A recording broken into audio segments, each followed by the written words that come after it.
Budget 2025 आ चुका है और आप सभी के लिए गुड न्यूज़ है कि अगर आपकी इनकम अब 12 लाख तक है तो आपको कोई भी इनकम टैक्स पेमेंट नहीं करना है। स्क्रीन पे दिए हुए कैलकुलेटर के अकॉर्डिंग भी हमें पता लगता है कि अगर मेरी इनकम 20 लाख है तो मुझे 2,08,000 का टैक्स पे करना पड़ेगा। लेकिन अगर आपकी इनकम कितनी है, मैंने अभी आपको बताया 12 लाख, तो चलिए अब हम इसे एडिट कर लेते हैं। यहाँ से एडिट कर लेते हैं इसे, यहाँ लिखते हैं 12 lakh 12 and here we go. तो देखिए ये हमें बताता है कि अगर आपकी इनकम 12 लाख है तो आपको यहाँ कोई भी पेमेंट नहीं करनी है टैक्स की। जी हाँ, तो यहाँ मैंने ये दो तरीके के कैलकुलेटर्स बनाए हैं जो कि आपको बताते हैं। The first one is other than salary. अगर आपका जो अमाउंट है, जो इनकम है, जो आप कमाते हैं वो अदर देन सैलरी है तो आपकी इस तरीके से कैलकुलेशन होगी। और अगर आप सैलरीड पर्सन है, आप जॉब करते हैं, आपके पास सैलरी की इनकम आती है तो आपकी कैलकुलेशन थोड़ी अलग तरीके से होगी। तो यहाँ मैंने दोनों कैलकुलेटर्स बनाए हैं, अदर देन सैलरी के लिए भी और सैलरी के लिए भी। तो अगर आप चाहते हैं इन कैलकुलेटर्स को क्रिएट करना तो वीडियो के एंड तक जरूर बने रहिए। इस वीडियो के अंदर मैंने दोनों चीज़ें सिखाई हैं आपको ये भी सिखाया है कि कैलकुलेटर की फॉर्मेटिंग कैसे करनी है, मतलब बिल्कुल ही स्क्रैच से ये कैसे क्रिएट करना है। दूसरी चीज़ मैंने सिखाई है कि इसके अंदर लगने वाले फॉर्मूलाज आप कैसे लगा सकते हैं। फॉर्मूलाज बहुत बेसिक हैं, लॉजिकल हैं, तो अगर आपका कोई पुराना वर्जन भी है एक्सेल का तो उसमें भी काम कर जाएगा। अब बात आती है कि अगर आपको डायरेक्टली फॉर्मूला सीखने हैं तो टाइम स्टैम्प्स गिवन है हमारे डिस्क्रिप्शन में, जाकर डिस्क्रिप्शन चेक कीजिए और डायरेक्टली फॉर्मूलाज पे जंप कर लीजिए, वहाँ पे आपको फॉर्मूलाज मिल जाएंगे। तो अब हम ज़्यादा देर नहीं करते हैं, इस वीडियो को यहीं शुरू करते हैं। Let's get started.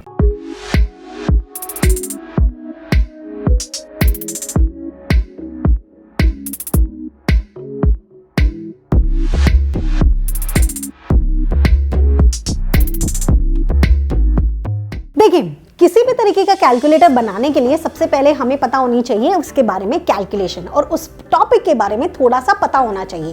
बिकॉज अगर हमें ये नहीं पता कि हमें क्या कैलकुलेट करना है तो हम फॉर्मूलाज कैसे लगा पाएंगे। तो जल्दी से हम लोग थोड़ा सा इनकम टैक्स को समझते हैं कि यहाँ पे जो इनकम लगती हैं, चीज़ें होती हैं, वो कैसे होती हैं। उसके बाद हम लोग डायरेक्टली जंप करेंगे अपने एक्सेल पे उसको क्रिएट करने के लिए। तो चलिए जल्दी से इसे समझते हैं। एक एग्जाम्पल से मैं आपको समझाती हूँ। मान लीजिए एक इंडिविजुअल है, इंडिविजुअल का नाम है राजू। आप राजू हैं, मैं राजू हूँ, ठीक है। तो मान लीजिए एक इंडिविजुअल है राजू। अब राजू की ऐसे नहीं है कि एक ही जगह से इनकम हो सकता है राजू बहुत अलग अलग तरीके से इनकम कमाता है। तो गवर्नमेंट इन इनकम्स को क्या करती है, 5 हिस्सों में बांट देती है, 5 कैटेगरी में बांट देती है। द फर्स्ट वन आपके पास आता है हाउस प्रॉपर्टी, जिसको हम HP भी बोलते हैं, ठीक है। हाउस प्रॉपर्टी के अंदर मतलब जो भी, अगर आप कोई रेंटल कोई इनकम आती है, कोई लेट आउट कर रखा है, किसी भी तरीके की हाउस प्रॉपर्टी की इनकम है आपकी इसके अंदर चली जाएगी। द सेकेंड वन आता है आपके पास PGBP, that means profit gain from business and profession. आप किसी भी तरीके का बिजनेस करते हैं या किसी भी तरीके का प्रोफेशन करते हैं, कोई सर्विस देते हैं, किसी भी तरीके का अगर आपका बिजनेस है और उससे जो भी आप कमाते हैं, उससे जो इनकम होती है वो आपकी रखी जाती है इस सेकेंड कैटेगरी PGBP के अंदर। थर्ड आपके पास आता है कैपिटल गेन्स का मतलब होता है अगर मान लीजिए आप अपना कोई एसेट सेल कर रहे हैं, परचेज कर रहे हैं, तो जिस भी तरीके का कोई भी ट्रांजैक्शन होता है, किसी भी तरीके की उस चीज़ से इनकम होती है, वो सारी आपकी कैपिटल गेन्स के अंदर जाती है।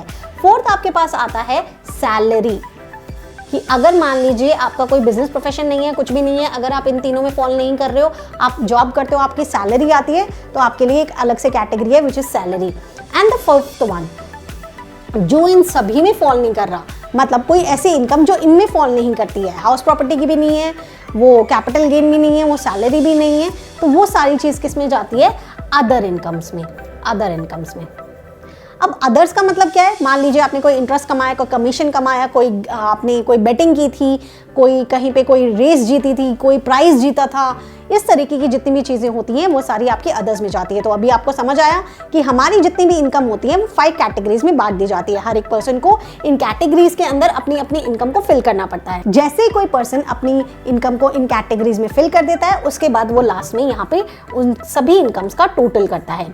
जो भी टोटल आता है उसको हम बोलते हैं ग्रोस टोटल इनकम। क्या बोलते हैं, ग्रोस टोटल इनकम। तो जैसे ही आपने 5 कैटेगरी की इनकम्स को लिख लिया है और उनका टोटल कर लिया है तो वो आपका बन जाता है ग्रोस टोटल। ग्रोस टोटल के अंदर जैसे ही आपने ग्रोस टोटल आपका इनकम आ गया है, उसके अंदर मान लीजिए गवर्नमेंट आपको कोई डिडक्शन बताती है कि वो डिडक्शन लेस कर लेना। अभी के लिए कोई डिडक्शन नहीं है, पहले ऐसा होता था, तो हम वो डिडक्शन यहाँ से लेस करते थे और उसके बाद हमारा TI आता था, which is your total income, which is your total income. Okay, total income के ऊपर ही आप टैक्स लगाते हो। स्लैब रेट्स की जितनी भी बात होती है वो टोटल इनकम के ऊपर होती है। पहले हम ग्रोस टोटल इनकम निकालेंगे, उसके बाद हम टोटल इनकम निकालेंगे। चलिए अब हम टोटल इनकम के ऊपर टैक्स लायबिलिटी कैसे लगाई जाती है, टैक्स कैसे कैलकुलेट किया जाता है, वो सीखते हैं। तो हमारा नया स्लैब रेट क्या है? 0 to 4 lakh, 4 lakh to 8 lakh, 8 lakh to 12 lakh, 12 lakh to 16 lakh, 16 lakh to 20 lakh, 20 lakh to 24 lakh and above 24 lakh।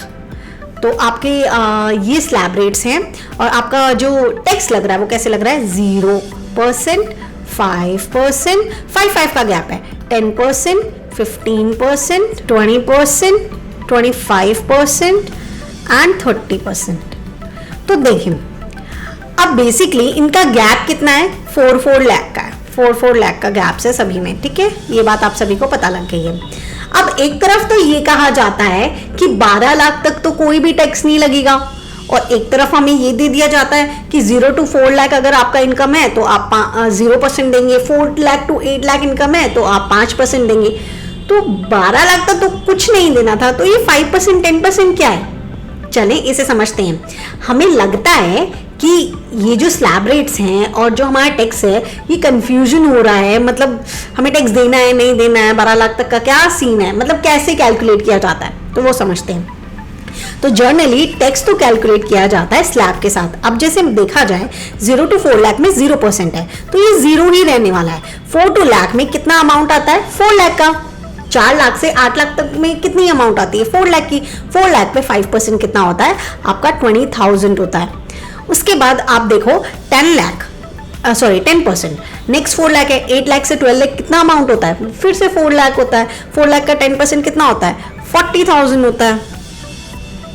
तो अगर आप देखोगे 12 लाख तक का आपको एक दिया हुआ ना कि 12 लाख तक कोई भी इनकम नहीं लगेगी, तो 12 लाख तक आपका टैक्स बनता कितना है?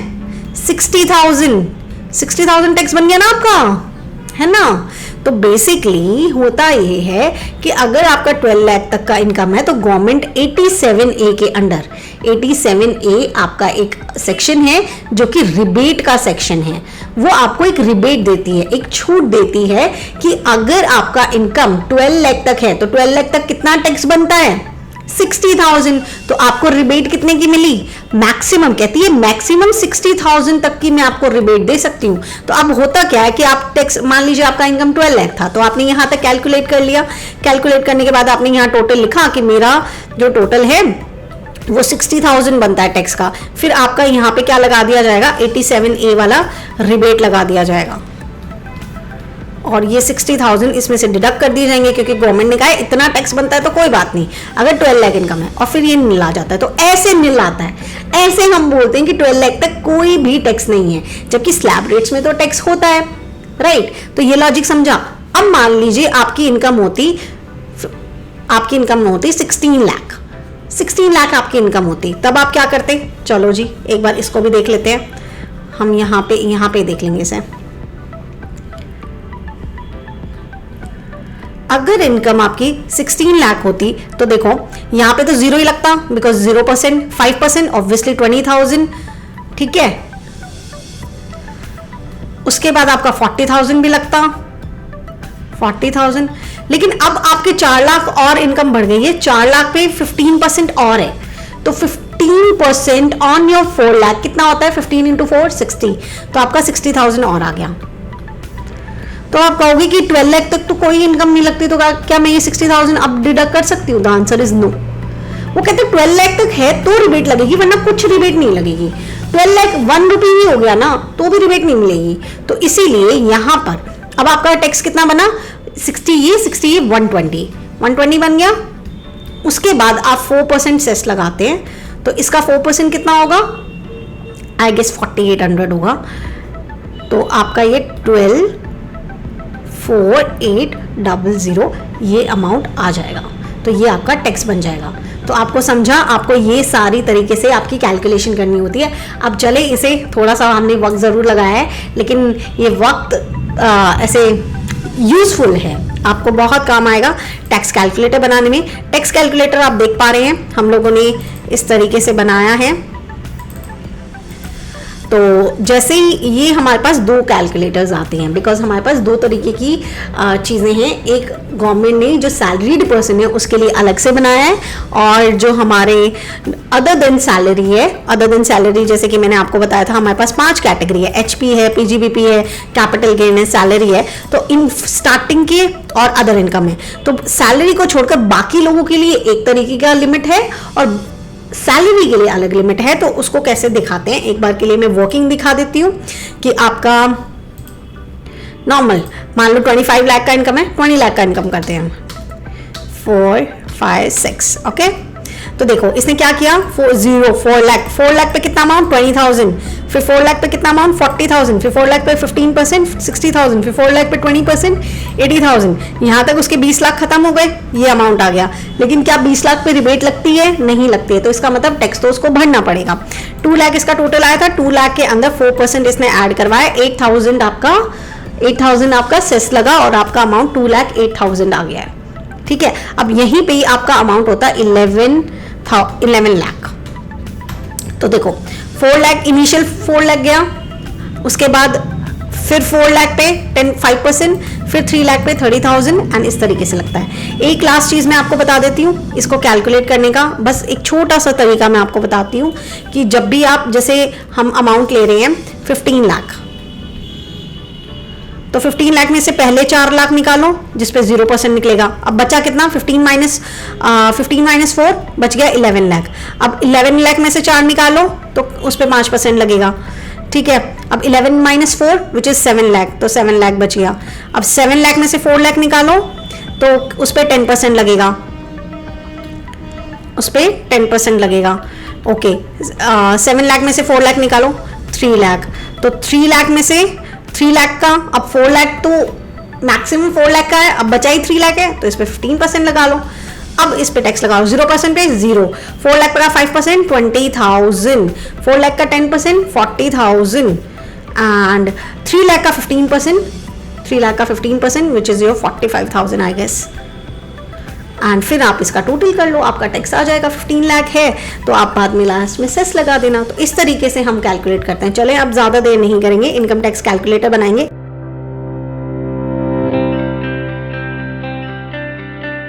देखिए, टैक्स कैलकुलेटर बनाने के लिए आप कहीं पे भी जाकर सबसे पहले हमें क्या चाहिए, स्लैब रेट चाहिए, तो आप स्लैब रेट लिख लीजिए।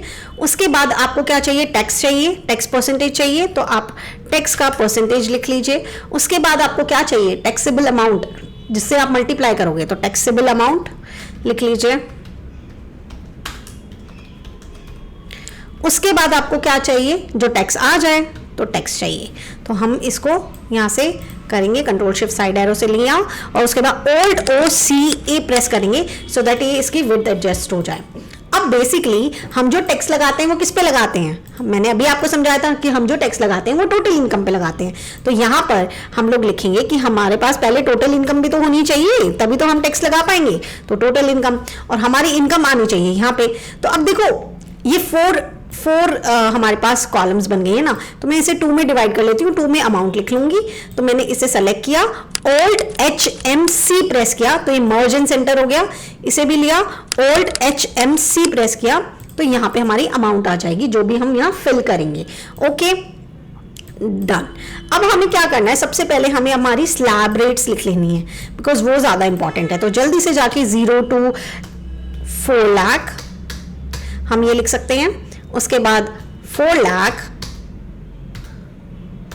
to 8 लाख, इसे मैं जल्दी से लिख लेती हूँ।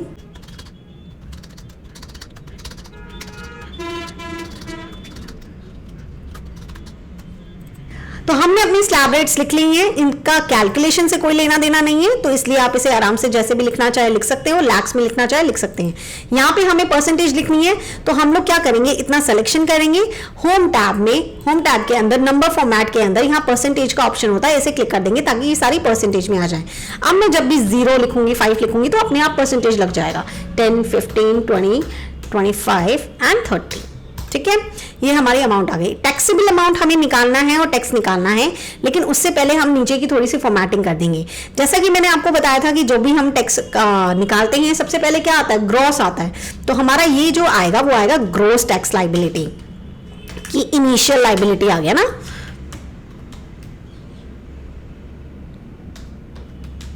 ठीक है, उसके बाद अगर हमें रिबेट मिलेगी, रिबेट अगर नहीं होती है तो हम सेस लगाते हैं। तो पहले हम रिबेट के बारे में लिखेंगे। रिबेट को हम लोग चाहें तो उसका सेक्शन भी लिख सकते हैं, अगर हम उसके बारे में और डिटेल लिखना चाहें तो खुद के लिए लिख सकते हैं। It's totally up to you. मैं यहाँ पे अप टू 12 लाख की यहाँ पे लिख देती हूँ ताकि समझ आ जाए ये चीज़ कि इसका ये सिनेरियो है। अब जो आपका अमाउंट है वो तो यहाँ आएगा, तो इसीलिए मैं इसे यहाँ तक इसे सेलेक्ट करके ओल्ड HMC करूँगी, तो ये यहाँ पे आ गया है। ठीक है, उसके बाद मुझे और क्या चाहिए, देखिए ये भी अमाउंट मेरा यहाँ पे आएगा, ग्रॉस टोटल लायबिलिटी। तो मैं इसे भी सेलेक्ट करके ओल्ड HMC कर लेती हूँ, तो ये यहाँ आ जाएंगे। और उसके बाद क्या चाहिए, मान लीजिए अगर आपकी रिबेट नहीं लग रही है तो आपका क्या लगेगा, सेस लगेगा।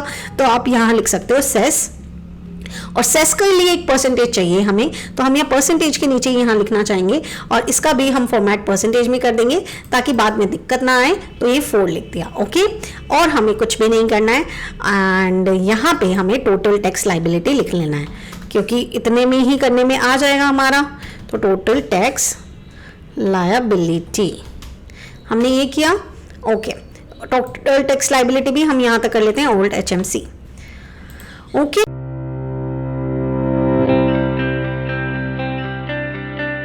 तो देखिए हमने डेटा प्रिपेयर कर लिया है, अब हमें क्या करना है, हमें थोड़ी सी इसकी फॉर्मेटिंग करनी है। तो हम पूरे डेटा को ऐसे सेलेक्ट करेंगे, ठीक है, ओल्ड HBT करेंगे ताकि बाहर बाहर बॉर्डर्स आ जाए, हमें अंदर बॉर्डर्स नहीं चाहिए। साथ ही साथ में हम इसका अलाइनमेंट करेक्ट करेंगे, हमें मिडिल चाहिए। बाकी चीज़ें देखिए, ये चीज़ें जो हैं ये तो मिडिल ठीक है, मुझे ये साइड में चाहिए। थोड़ी चीज़ें जो आपको अलग से चाहिए वो आप अलग से एडजस्ट कर सकते हो। जैसे मुझे ये gross total liability, rebate, tax liability मैंने कंट्रोल होल्ड करके रखा है और उसके बाद साइड में कर दिया है ताकि ये साइड में अच्छे लग रहे हैं। उसके बाद मुझे जो ये ऊपर का पोर्शन है वो मुझे डार्क ग्रीन चाहिए था, तो मैंने डार्क ग्रीन लिया, व्हाइट किया, बोल्ड किया, ओके। नीचे का पोर्शन जो ये है, ये वाला हम लोग पूरा पोर्शन इधर वाला, क्योंकि नीचे ये कैलकुलेशन वाला पोर्शन आ गया, हम लाइट ग्रीन का रख सकते हैं। तो मुझे ये वाला लाइट ग्रीन बिल्कुल करेक्ट लग रहा है और मैंने इसे भी बोल्ड कर दिया। ये वाला हम लोग जस्ट बिकॉज ये लास्ट में एक रिजल्ट ही आ गया है तो हम इसे भी डार्क ग्रीन कर सकते हैं एंड इसे भी बोल्ड करके वाइट कर सकते हैं। तो यहाँ तक ये मुझे फॉर्मेटिंग काफ़ी सही लग रही है। अब हम फॉर्मूलाज लगाना शुरू करते हैं।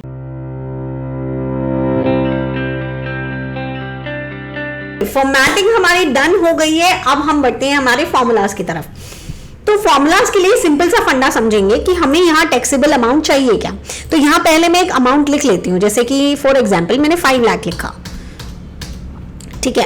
और अब ये 5 लाख हमें नंबर्स में चाहिए, तो हम लोग होम पे ही यहाँ कोमा वाला ऑप्शन कर देंगे ताकि ये इस फॉर्मेट में आ जाए, अकाउंटिंग फॉर्मेट में आ जाए, ओके। अभी मुझे यहाँ क्या चाहिए, सोच के देखो, मुझे चाहिए कि अगर मेरा इनकम 4 लाख है तो यहाँ 4 लाख लिख के आ जाए, 3 लाख है तो 3 लाख लिख के आ जाए, लेकिन यहाँ 5 लाख है तो 4 लाख तो इसमें आए 0 to 4 लाख वाले में, और 1 लाख नीचे चला जाए। तो बेसिकली मुझे मैक्सिमम यहाँ 4 लाख चाहिए, और कम हो तो कम चाहिए लेकिन 4 लाख से ऊपर नहीं चाहिए। तो यहाँ हम फॉर्मूला लगाएंगे इफ टैब। अब मुझे लॉजिकल टेस्ट क्या करना है, किसको चेक कराना है, इस अमाउंट को चेक कराना है कि क्या ये बड़ी है किससे, 4 लाख से। और अगर ये बात सच हो जाती है तो क्या करना है, अगर मेरी ये बात सच हो जाती है कि ऊपर वाली अमाउंट 4 लाख से ज्यादा है तो मेरे को यहाँ आंसर क्या चाहिए, तब तो मुझे 4 लाख चाहिए आंसर, कि भाई यहाँ पे सिर्फ और सिर्फ 4 लाख ही लिख कर आए, इससे ऊपर नहीं। और अगर ये बात गलत हो जाती है, मतलब ऊपर अमाउंट ही 3 लाख लिखा हुआ है, तो हम क्या आंसर चाहते हैं, तो ऑब्वियसली वही आंसर चाहते हैं जो इस सेल में लिखा हुआ होगा। हम पैरेंथेसिस ऑफ कर देंगे, एंटर कर देंगे, तो देखो यहाँ 4 लाख आ गया है। अगर मैं यहाँ 3 लाख लिख देती 1 2 3 4 5, तो देखो यहाँ 3 लाख आ गया है। मुझे ये जो अमाउंट्स है ना, ये सारी अमाउंट्स इसी में चाहिए, तो मैंने पहले ही फॉर्मेट चेंज कर लिया। तो देखो यहाँ 3 लाख आ गया है। अगर मैं यहाँ पे 550 लिख देती तो देखो यहाँ पे 4 लाख ही आएगा, क्योंकि मैंने क्या पता है हमारी जो स्लैब है वो 0 to 4 लाख है, 4 लाख तक ही आ सकता है। तो अगर मेरी सिचुएशन सच हो जाती है, ऊपर 4 लाख लिखा है तो यहाँ 4 लाख लिखा है, लेकिन अगर उससे ज्यादा लिखा है तो सिर्फ 4 लाख लिख कर है, कम लिखा है तो पूरी अमाउंट आ जाए। नेक्स्ट लिखते हैं। नेक्स्ट के लिए क्या करेंगे, एफ टैब, लॉजिकल टेस्ट क्या है वही है, इसको चेक करो, ग्रेटर देन। अब स्लैब चेक करो, आपका स्लैब क्या है 4 से 8 लाख, मतलब यहां तक कौन सी कितने तक की अमाउंट आ सकती है। ऊपर के लिए क्या चेक करना है 8 लाख, तो 8 लाख लिखेंगे कॉमा। अब बताओ कि अगर ऊपर 8 लाख अमाउंट पूरी लिखी होगी तो इस सेल में क्या अमाउंट आनी चाहिए, आप बताओ। अगर ऊपर 8 लाख होगा तो एक तो 0 to 4 लाख वाले में 4 लाख चला जाएगा, और आपके सेकंड सेल में क्या आना चाहिए, फिर 4 लाख आना चाहिए, तो आप 4 लाख लिखोगे कॉमा। लेकिन अगर ऊपर 8 लाख से कम लिखा है, 7 लाख लिखा है, तो क्या आना चाहिए, तो 4 लाख तो ऊपर कट हो जाएगा, 3 लाख बच जाएगा। तो 3 लाख कैसे आएगा, मतलब कि आपको इस सेल के अंदर से माइनस करना पड़ेगा ये अमाउंट। 3 लाख आपने कैसे निकाला, 7 लाख में से ये वाला 4 लाख लेस करके तो 3 लाख निकाला था ना, तो आपने ये सेल लिख दिया और आप पैरेंथेसिस ऑफ कर दो, एंटर कर दो। ठीक वैसे ही हमें यहाँ पे लगाना है। तो चलिए जल्दी से हम एक बार और लगाते हैं, इफ करेंगे, टैप करेंगे, लॉजिकल टेस्ट क्या है इसको चेक कराना है, क्या किससे बड़ा हो। अब किससे बड़ा होना चाहिए, 12 लाख से, तो आप 12 लाख लिखेंगे, जीरोस काउंट करके अच्छे से लिखेगा। 12 लाख अगर लिखते हैं, अगर ये बात सच हो जाती है, तो यहाँ क्या अमाउंट आना चाहिए, 4 लाख आना चाहिए, क्योंकि 4 लाख ऊपर कट हो गया, 4 लाख ऊपर कट हो गया, 8 लाख कट हो गया, 4 लाख बचा। और अगर ये बात झूठ होती है तो इसके अंदर से अब क्या क्या माइनस होएगा, ये वाला 4 लाख भी माइनस होएगा और ये वाला अमाउंट भी माइनस होगा, और फिर आएगा आंसर, एंटर। अभी यहाँ पे मैं लिख देती हूँ 9 लाख, 1 2 3 4 5 6। तो देखिए, तो यहाँ पे क्या क्या आया, 4 लाख इसका आया, 4 लाख इसका आया, 8 लाख, और यहाँ पे इसने मुझे 4 लाख क्यों दिया, क्योंकि मैंने यहाँ 90 लाख लिख दिया था। 1 2 3 4 5, तो देखो इसने मुझे 1 लाख दिया है कि लेस कर दिया। वहां मैंने 90 लाख लिखा तो देखो पूरा 4 लाख आया, हमने 9 लाख लिखा तो ये आ गया। नेक्स्ट भी हम लोग इसी तरीके से फॉर्मूलाज लगाते हुए चले जाएंगे। इफ करेंगे, लॉजिकल टेस्ट देंगे कि इसको चेक करो क्या ये ग्रेटर देन ऑफ 12 लाख है या नहीं। ओके, अभी मुझे 16 लाख का लगाना था, 16 लाख का है या नहीं। अगर 16 लाख का है तो 4 लाख दे दे मुझे, एंड अदरवाइज मुझे क्या दे, अदरवाइज मुझे क्या दे कि इस सेल में से माइनस कर दो, इस सेल को माइनस ये वाला सेल माइनस ये वाला सेल, एंड आप पैरेंथेसिस ऑफ कर दो। तो देखिए ये आ गया। अब मैं यहाँ पर 17 लाख लिख के दिखाती हूँ आपको, तो आपका अमाउंट यहाँ पे 4 लाख आ गया, बल्कि यहाँ पे भी 1 लाख आएगा अभी हम आगे जब करेंगे। आप चाहें तो कॉपी पेस्ट कर सकते हैं, जस्ट बिकॉज आप प्रैक्टिस कर रहे हैं, तो मैं कहूँगी कि फॉर्मूलाज खुद से लगाएं, उससे ज़्यादा बेहतर क्लैरिटी आएगी। इफ किया, लॉजिकल टेस्ट क्या करेंगे, इसे लेंगे, इसे चेक करेंगे किससे, 20 लाख है या नहीं। तो मैंने यहाँ 20 लाख टाइप किया है, 4 लाख हम लिखेंगे क्योंकि हमें आंसर यही चाहिए। जस्ट बिकॉज लास्ट वाले में आंसर चेंज होगा, थोड़ा सा फॉर्मूला चेंज होगा, तो आप उसके लिए वेट कीजिए। वैल्यू फॉल्स, अगर फॉल्स हो जाता है तो मुझे इसमें से माइनस करना है ये अमाउंट, ये अमाउंट, ये अमाउंट, ये अमाउंट। आप ड्रैग करेंगे तो आंसर गलत हो जाएगा, बिकॉज हर में अमाउंट चेंज हो रहा है। तो आप ड्रैग करने का ना सोचें कि अगर मैं ड्रैग करता हूं तो क्या आता है। 21 लाख अगर करते हैं तो देखो ये सही अमाउंट आ रहा है। यहाँ पे हम फिर से लगाएंगे, आप कॉपी पेस्ट कर सकते हैं और उसमें चीजें चेंज कर सकते हैं, लेकिन हार्डली उतना ही वक्त लगेगा, तो आप डायरेक्टली ये कर लीजिए, greater than 24 lakh, 1 2 3 4 5 and 4 lakh ही हमें आंसर। जब तक स्लैब चल रहा है ना तब तक यही है, जब अबव वाली चीज आएगी तब चेंज होगा। उसके बाद हमें क्या चाहिए, इसमें से हम लेस कर दें ये अमाउंट, ये अमाउंट, ये अमाउंट, ये अमाउंट एंड ये अमाउंट। हमने एंटर कर दिया तो हमारा आंसर आ गया 21 लाख। देखो 4 लाख गया, 16 बचा, 16 गया में से 4 गया, 12 बचा, फिर 8 बचा, फिर 4 बचा, फिर 4 में से 4 चला जाए, 21 लाख। मतलब इन तीनों का प्लस करेंगे 20 एंड 1 21 लाख। चलें, अब लास्ट ये कि अबव 24 लाख। तो अगर 24 लाख से ऊपर का अमाउंट सच हो जाता है, देखो एक बार करके देखो, इफ टैब हमने ये लिया which is greater than 24 lakh 4 5, अगर 24 से ऊपर हो जाता है तो क्या अमाउंट चाहिए। अब हमें पता तो है ही नहीं, फिक्स हुई ना कि 4 लाख तक की ही अमाउंट आ सकता है, कुछ भी अमाउंट आ सकता है, 10 लाख भी आ सकता है, 20 लाख भी आ सकता है, 25 लाख भी आ सकता है।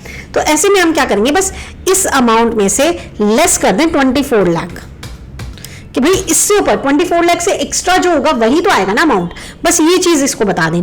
और अगर ऐसा नहीं होता है तो बस वही वाला काम करना है, इसमें से minus this minus this minus this minus this minus this minus this, enter. तो आपका अमाउंट आ गया। अब यहाँ 30 लाख लिख के देखो, तो देखो यहां तक आपके 24 लाख हो गए, बाद में 6 लाख आ गया। अब टैक्स लगाना तो बहुत ही आसान है, आप इक्वल्स टू करो, ये अमाउंट लो, मल्टीप्लाई करो जो भी आपने परसेंटेज, ये इसीलिए मैंने यहाँ परसेंटेज लिखा था, आप एंटर कर दो। और इसके बाद आप इसे ड्रैग कर सकते हो, क्योंकि यहाँ पे हमें ड्रैग किया जा सकता है। यहाँ पे फॉर्मूला बहुत सिंपल सा था। ग्रोस टोटल लायबिलिटी आपको निकालना है, आप ऑल्ट इक्वल टू प्रेस कर दीजिए, आपका ऑलरेडी सम लग जाएगा। ऑल्ट इक्वल टू आप एंटर कर दो, आपका सम आ जाएगा। अब बात करेंगे रिबेट की। रिबेट क्या कहता है कि अगर आपका इनकम 12 लाख से ऊपर है तब तो कुछ रिबेट नहीं मिलेगी, वरना आपको वो अमाउंट की रिबेट मिलेगी जितना अमाउंट का आपका टैक्स होगा। और वो मैक्सिमम ऑब्वियसली 60,000 हो सकता है। वो कैसे होगा मैं आपको बता चुकी हूँ। तो हम यहाँ लगाएंगे if tab, logical test check करेंगे। क्या चेक करेंगे कि आपका जो ये अमाउंट है, ये वाला अमाउंट, सॉरी ये वाला अमाउंट, कि आपकी इनकम कितनी है, ग्रेटर देन, अगर 12 लाख है तो आपको कितनी रिबेट मिलनी चाहिए, 0 नहीं मिलनी चाहिए। और अगर आपका अमाउंट इससे कम है तो आपको रिबेट कितनी मिलेगी, जितना आपका टैक्स होगा। तो आप इस सेल को चूज कर लीजिए, पैरेंथेसिस ऑफ कर दीजिए, एंटर कर दीजिए। तो अभी आपकी इनकम 30 लाख से ऊपर है, तो इसने टैक्स दिया क्या, इसने किया क्या, नहीं। और अगर आपका इनकम वहीं पे, मैं 10 लाख कर देती हूँ, तो देखो इसने रिबेट लगा लिया 40,000 की। हमें ये सारी अमाउंट्स में ये चाहिए था, 40,000 का रिबेट लगा लिया इसने, ठीक है। तो इस तरीके से करते हैं। तो देखिए यहाँ हमारा रिबेट कंप्लीट हो गया। अब हमें यहाँ पे ऑब्वियसली इसका टोटल चाहिए था, तो एक रो ऐड कर लेंगे कंट्रोल प्लस करके। और हमें क्या करना है, इक्वल्स टू, हमें तो टैक्स कैलकुलेट करना है ना, माइनस दिस एंड एंटर। तो देखो यहाँ हमारा अमाउंट आ गया इतना कि भाई निल अमाउंट है, और निल अमाउंट पे या फिर निल अमाउंट है यहाँ पे आ गया। और उसके बाद इस अमाउंट पे हम लगाएंगे कितना परसेंट, मतलब हमें ये अमाउंट लेना है और मल्टीप्लाई करना है किससे, 4% से। तो आपका ये 4% आ गया। अब मान लीजिए मैं यहाँ 20 लाख करती, 1 2 3 4 5 6 एंटर करती, तो 20 लाख का कितना बन रहा है, 2 लाख बन रहा है।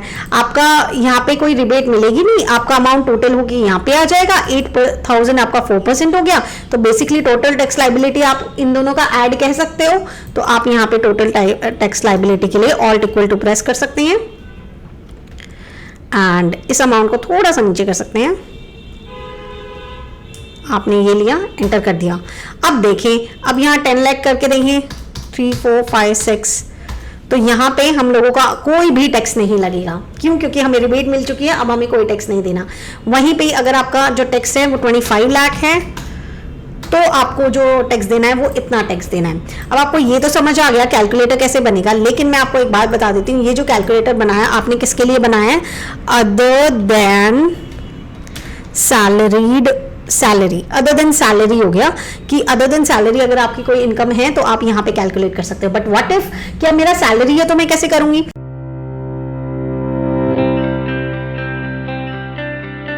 तो देखो सबसे पहले तो ये अदर देन सैलरी, इसका नेम दे दो अदर देन